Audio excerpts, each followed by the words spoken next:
Yes. Cinema పరిశ్రమలో వివాదాలు, పర్టికులర్‌గా లైంగిక వేధింపులకు సంబంధించిన వివాదం అనేది ఇప్పుడు చాలా హాట్ టాపిక్‌గా మారింది. కేరళ చిత్ర పరిశ్రమలో హేమ కమిటీ రిపోర్టు, ఇవన్నీ తదనంతర పరిణామాలన్నీ కూడా చిత్ర పరిశ్రమ మీద ఒక రిమార్క్ లాగా పడిపోతూ వస్తున్నాయి. తాజాగా జరిగిన ఇన్సిడెంట్ అనేది కూడా చిత్ర పరిశ్రమని మరొకసారి వెలుగులోకి తీసుకొచ్చింది. అంటే ఇండస్ట్రీలో ఉంటే వేధింపులు కామన్ అనే టైప్‌లో వచ్చేసింది. సో కంప్లీట్‌గా ఇండస్ట్రీలో పనిచేస్తున్న అమ్మాయిలకు ఒక భరోసా కలిగించే ప్రయత్నం చేయడానికి ముందుకు వచ్చారు సినిమా పెద్దలందరూ కూడా, సినీ ప్రముఖులందరూ కూడా. మనతో తమ్మారెడ్డి భరద్వాజ ఉన్నారు. జరుగుతున్న పరిణామాలు ఏంటి, చేయబోతున్న కార్యక్రమాలు ఏంటి అనే దాని మీద భరద్వాజ గారిని మనం మరింత క్లారిటీ తీసుకునే ప్రయత్నం చేద్దాం. సార్, ఇప్పటి నుంచో 2013 నుంచి కూడా మీరు ఈ అమ్మాయిలకు సంబంధించి, రక్షణకు సంబంధించి కొన్ని కార్యక్రమాలు చేస్తూ వస్తున్నారు. 18లో కమిటీ వచ్చింది. అయినప్పటికీ కూడా స్టిల్ ఈ రోజుకి వివాదాలు నడుస్తూనే ఉన్నాయి. ఎక్కడ ప్రాబ్లం ఏంటి, ఎక్కడ జరుగుతుంది? ప్రాబ్లం ఎక్కడా లేదు. ఇప్పుడు మొత్తం సమాజంలో ఎక్కడైనా జరిగేదే ఇది. స్త్రీని మనం ఆట వస్తువుగా తీసుకోవటం, లేదా ఒక వస్తువుగా తీసుకునే యాటిట్యూడ్ మనకు వచ్చేసింది. ఇప్పుడు సమాన హక్కులని వాళ్ళు మొదలెట్టినా, వాళ్ళు సమానంగా మగవాళ్ళతో పనిచేస్తున్నా, ఇంకా పనిచేస్తున్న ప్రాంతాల్లో లైంగికంగా వేధింపులు అనేది, అంటే జెండర్ ఇది తేడా వచ్చింది మనకి. ఆ తేడా పోవట్లేదు. అంటే మానసికంగా మనం ఆ స్త్రీని ఇంకో రకంగా ఆలోచించడం పుట్టుక్కుని అంటూ ఉంటాం. ఇప్పుడు ఇదే కంప్లైంట్ ఉందనుకుందాం, నేను కమిటీలో ఉన్నాను కాబట్టి నేను మాట్లాడే విధానం ఒక పద్ధతిగా ఉంటుంది. అదే నేను బయట మామూలే లేవయ్యా వీళ్ళంతా చాలా చీప్గా, ఆడపిల్లని చీప్గా మాట్లాడతాం అనేది చేస్తూ ఉంటాం. ప్రతి మగవాళ్ళు చేస్తాడు. నేను నువ్వు అని సపరేట్ లేదు. ఇది బాధ్యతగా మనం మాట్లాడాలి కాబట్టి వాళ్ళ బాధ్యతగా మాట్లాడుతున్నాం. లేనప్పుడు ఏం చేస్తున్నాం మనం? సో ఇదేంటంటే సాల్వ్ మన పెంపకంలో వచ్చిందో, లేకపోతే మొదటి నుంచి చరిత్రలో ఇన్ని వేల సంవత్సరాల నుంచి మనకి ఆడవాళ్ళని మనం తక్కువగా చూడటం అలవాటు అయిపోయింది. ఇవాళ సడన్గా మనం ఇంకో రకంగా చూడాలి అంటే కొంత టైం పట్టవచ్చు. ప్రాబ్లం ఇంకా జనరేషన్స్ మారితే అన్న తేడా వస్తుంది. అది ఫస్ట్ పాయింట్. రెండోది ఏంటంటే, ఈ వేధింపులు అనేవి అన్ని చోట్ల జరుగుతూనే ఉన్నాయి.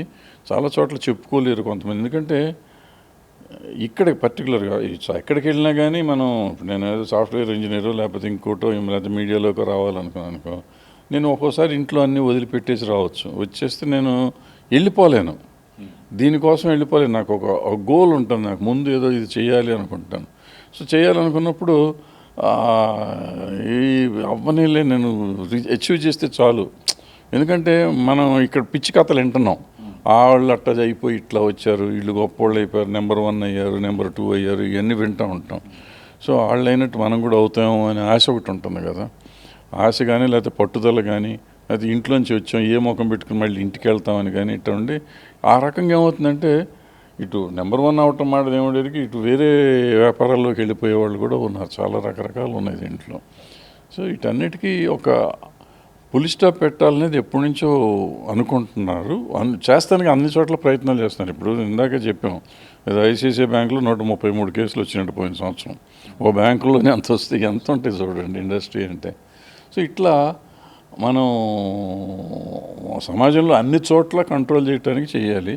ఇది మోస్ట్ డిసార్గనైజ్ సెక్టర్ ఇది మన దగ్గర. ఇవాళ ఉన్న ప్రొడ్యూసర్ రేపు ఉండడు, ఇవాళ ఉన్న ఆర్టిస్ట్ రేపు ఉండరు, ఇవాళ ఉన్న టెక్నీషియన్ రేపు ఉండరు, ఈ చేసిన అతను కానీ చేసిన అమ్మాయి కానీ రేపు ఉండొచ్చు. సో ఇవన్నీ జరుగుతానికి కొంచెం కష్టమైన సొల్యూషన్స్ ఉన్న దీంట్లో. సో దీంట్లో మనం ఏం చేయగలం అనేది చేస్తానికి ప్రయత్నాలు చేస్తున్నాం. 2018లో ఒక కమిటీ ఏర్పాటు చేశారు, ఒక సబ్ కమిటీ ఏర్పాటు చేశారు. 3000 మందికి పైగా అమ్మాయిలతో మాట్లాడారు. ఆ రిపోర్ట్ అనేది కూడా సిద్ధమైంది. బట్ అది బయటికి రాలేని పరిస్థితి. అది రానివ్వకూడదు అని కూడా ప్రయత్నాలు చేస్తున్నారు. వద్దని చెప్పేసి అంటున్నారు. ఇలా రకరకాల ప్రచారాలు అలా జరుగుతూ ఉంటే రోజుకో ప్రచారం. అంటే ఆ రిపోర్ట్ కనుక బయటకు వస్తే గైడ్లైన్స్ మీద ఏమైనా క్లారిటీ వచ్చే అవకాశం ఉందా? ప్రభుత్వం తరపు నుంచి రావాల్సిన విషయం ఎట్లా? 100% వస్తుంది. అంటే రానివ్వకూడదని చేస్తున్నారనేది నేను నమ్మను. ఊరికేదో చెప్పుకుంటూ ఉండొచ్చు. అది ఏం జరిగిందంటే, ఇప్పుడు ఒక కమిటీ, మేము పెద్ద కమిటీ, హై లెవెల్ కమిటీ అని ఒకటి వేశారు. దాంట్లో మేము అందరం ఉన్నాం. మనం అందరం కలిసి ఇవన్నీ చేయలేమని చెప్పి మేము అప్పుడు హై లెవెల్ కమిటీ తర్వాత మేము యూనియన్లకు, నేను ఝాన్సీ, మేమందరం యూనియన్కి వెళ్ళి జనరల్ బాడీ మీటింగ్లో మాట్లాడి వచ్చాం. ఆడవాళ్ళకి చెప్పాం ఇట్లా ఉందని కూడా. అది అయిపోయినాక ఇది కాదు, సబ్ కమిటీలు వేసి ఇండివిజువల్గా ఇంటర్వ్యూ చేయాలి. ఇప్పుడు వెళ్ళి అందరిని ఇట్లా మీటింగ్లో మేము ఉన్నామని ఒక మాట చెప్పి వచ్చేస్తే చాలదు కదా.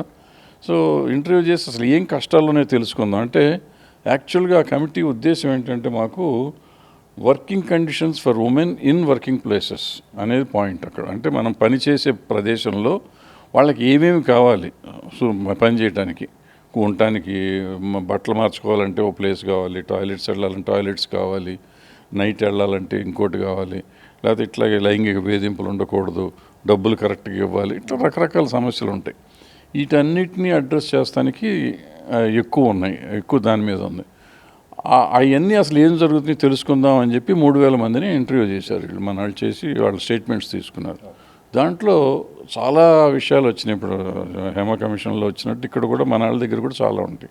వీళ్ళు వీటన్నిటిని పొందుపరిచి ఒక సమగ్రమైన రిపోర్ట్ ఒకటి తయారు చేసి వాళ్ళకి ఇచ్చారు, ఎఫ్డీసీకి ఇచ్చారు. ఎఫ్డీసీ ఏం చేయాలి, ఈ హై లెవెల్ కమిటీకి ఇవ్వాలి. హై లెవెల్ కమిటీ మీటింగ్ పెట్టారు వాళ్ళు, పాపం 3-4 మీటింగులు పెట్టారు. అన్ఫార్చునేట్గా ఏ మీటింగ్లోనూ కోరం లేకపోయింది. ఈ లోపల ఎలక్షన్ వచ్చింది, ఎఫ్డీసీ బంద్ అయింది. రాకపోకుండా ఎఫ్డీసీకి చైర్మన్ రిటైర్ ఇదైపోయారు ఆయన. ఆ చైర్మన్ లేకపోయేసరికి అది డిఫంక్ట్ అవుతుంది కదా, ఆ డిఫంక్ట్ అయింది. దాని మీద ఏమీ కాలేదు. ఈ లోపల ఎలక్షన్ వచ్చింది, కొత్త పదవి వచ్చింది. ఇక్కడ ఇంకా చైర్మన్ లేడు. ఇప్పుడే మొన్న ఎవరో ఎండీని వేశారంట. సో ఆయనకి ఏమైనా తెలుసో లేదో మరి చూస్తే పిలుస్తారేమో అనుకుంటున్నాం. సో ఈ మీటింగ్ పెడితే అయిపోతుంది. మీటింగ్ పెడితే ఇమీడియట్గా రిపోర్ట్ బయటకు వచ్చేస్తుంది. అంటే ఒకటి ఏదైనా ఇన్సిడెంట్ జరిగినప్పుడు సినిమా పెద్ద హీరోయిన్లు అయినా సరే, ఆర్టిస్టులు అయినా సరే, ఒక సెన్సేషన్ కోసం మాకు ఇలాంటి పరిస్థితులు ఏర్పడ్డాయి, మాకు ఇలాంటి ప్రాబ్లమ్స్ వచ్చాయి అని చెప్తున్నారు. కానీ ఇలాగ ఒక కమిటీ ఉంది, వాళ్ళకి చేస్తే కనుక మనకు సాల్వ్ అవుతుందనే ఈ ధోరణి అనేది చాలా తక్కువగా ఉందా ఏంటి సార్? అంటే దీని గురించి అవగాహన లేక జరుగుతుందా ఎట్లాగా? అంటే మీరు పెద్దవాళ్ళు అన్నారు కదా, వాళ్ళకి పెద్ద అవగాహన ఉండదు. ఇట్లా ఉంది అని ఇప్పుడు మనం చెప్తున్నాము. వాళ్ళు అసలు అంటే ఈ సినిమా ఇండస్ట్రీలో మేజర్గా మిగిలిన ఎట్లా ఉంటుందో తెలియదు. కానీ ఇక్కడ అసలు పక్కన ఏం జరుగుతుందో ఎవరికి ఉండదు, సంబంధం ఉండదు. నాకు నేనే, మీకు మీరే ఇక్కడ. సో నేను చెప్పే స్టేట్మెంట్ నేను ఇచ్చి వెళ్ళిపోతాను, మీరు చెప్పే స్టేట్మెంట్ మీరు ఇచ్చి వెళ్ళిపోతారు. మాలాగా ఏదో కొంతమంది ఈ ఛాంబర్ ఉంటుంది, ప్రొడ్యూసర్ కౌన్సిల్ ఉంటుంది, మా ఉంటుంది అని చెప్పుకునే వాళ్ళం మేమే ఉంటాం. మిగిలిన ఇప్పుడు దగ్గర 30-40 వేల మంది పనిచేస్తుంటారు. నాకు తెలిసి దీంట్లో ఈవెన్ యూనియన్లో ఉన్న వాళ్ళకు కూడా యూనియన్ ఉందని తెలియదు. యూనియన్ మెంబర్లే వాళ్ళు, మళ్ళీ ఫెడరేషన్ మెంబర్లే. కానీ వాళ్ళకి ఏదో తెలియదు, ఏదో ఎప్పుడో ఓటేసి వస్తారు, ఏదో చెప్తారు, ఎందుకు వెళ్తున్నావో తెలియదు అనుకుంటూ ఉంటారు, డబ్బులు తీసుకుంటానికి మాత్రం ఉందనుకుంటారు. బట్ నీకు ఏ కష్టం వచ్చినా యూనియన్ ఉంటుంది, ఏ కష్టం వచ్చినా ఛాంబర్ ఉంటుంది, ఏ కష్టం వచ్చినా ప్రొడ్యూసర్ కౌన్సిల్ ఉంటుంది, మా ఉంటుంది అనేది వీళ్ళకి అవగాహన లేదు. సో ఇక్కడ నీకు ప్రాబ్లం వచ్చినప్పుడు మనం వెళ్ళి చెప్పుకోవచ్చు అనేది వాళ్ళకి కావాలి. కేవలం డబ్బులకు మాత్రమే ఇది అనుకునేది చాలామంది ఉంటారు. డబ్బు మన పేమెంట్లు ఇప్పిస్తానికి అనేది వాళ్ళు ఎక్కువ మంది అనుకుంటారు. అది కాదు. అంటే మీడియా త్రూనే ఈ లేటెస్ట్గా వచ్చిన కేసు కూడా మీ వద్దకు వచ్చింది అని చెప్పేసి మీరు అంటూ ఉన్నారు. అంటే ఇది వచ్చిన తర్వాత దీంట్లో ఫర్దర్గా ఎక్యూజ్డ్ ఎవరైనా కానీ ఇందులో కనుక తప్పు ఎవరిదని తేలితే కనుక ఎలాంటి పరిణామాలు, తన నుంచి కంప్లీట్గా బ్యాన్ వించే అవకాశం ఉంటుందా? ఎలాంటి చర్యలు ఉండబోతున్నాయి? చాలా సీరియస్గా ఉంటుందమ్మా. ఎందుకంటే జరగకూడని క్రైమ్ జరిగింది అంటే జరగకూడదే జరుగుతుంది, చాలా చోట్ల జరుగుతుంది, చాలాసార్లు జరిగి ఉంటుంది కూడా, అది మనం డినై చేయకూడదు. కానీ ఇప్పుడు మన నోటీస్కి వచ్చినాక మనం సీరియస్గా తీసుకోకపోతే, యాక్షన్ తీసుకోకపోతే రేపు ఎవళ్ళు వచ్చి చెప్తానికి ఉండదు. ప్లస్ ఇది కంటిన్యూ అవుతుంది, ఇది ఆగాలి. ఇప్పుడు సమాజం ముందుకెళ్తున్న కొద్దీ మనం వెనక్కి వెళ్ళిపోయి వీళ్ళు ఇంకా వాడుకునే పరిస్థితి చేస్తే ఇంతకంటే అన్యాయం ఇంకేం లేదు. సో ఇది ఆగాలంటే మనం డెఫినెట్గా చెయ్యాలి. సో చాలా సీరియస్గా ఉంటుంది. అంటే మీరే కమిటీ మెంబర్సే అమ్మాయికి అంటే మైనర్ కాబట్టి అప్పుడు జరిగిన ఇన్సిడెంట్స్ కాబట్టే పోలీసులను అప్రోచ్ అవ్వమని చెప్పినట్టుగా అంటూ ఉన్నారు. అది ఎంతవరకు కరెక్టు? ఆ కేసు అనేది ప్యారలల్గా మీ సపోర్ట్ కూడా ఉండే అవకాశం ఉందా పోలీసులకి?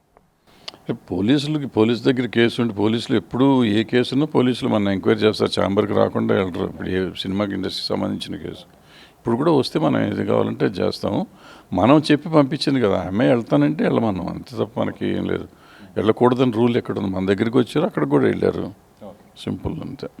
సో ఇది మనం చేసేది మనం చేయాలి, వాళ్ళు చేసేది వాళ్ళు చేస్తారు.